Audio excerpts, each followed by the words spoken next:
Hello, good evening mga kaibigan, mga madiscarding mommy.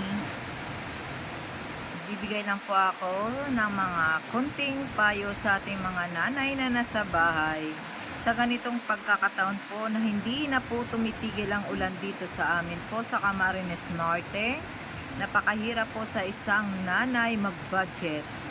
So, dapat po pag yung panahon na tayo ay meron po talaga kahit may konting extra po tayo na sobra, ugaliin po natin na mag-ipon. Kasi pag ganitong panahon po talaga, mararanasan po talaga natin ang kawalan ng pera. Kasi hindi po tayo makakapaghanap buhay. Ako nga po na may pwesto talagang binaha pa.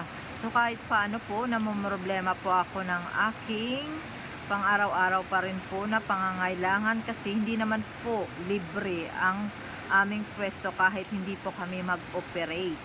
So sa mga nanay po natin na merong mga extra na pera, dapat hanggat maaari po kayo po ay mag-ipon talaga. Or sabi ko nga po sa mga nakarang mga vlog ko, gumawa po tayo ng mga pagkakakitaan natin kahit nasa bahay lamang po tayo para kahit paano po ay may madudukot tayo sa oras ng mga ganitong kalamidad.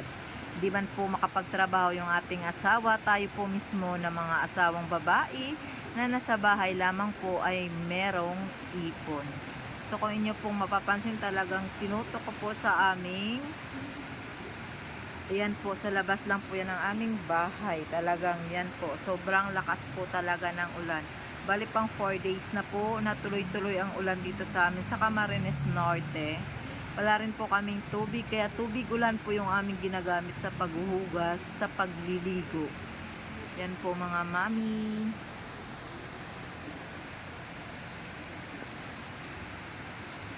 Sobrang lakas po.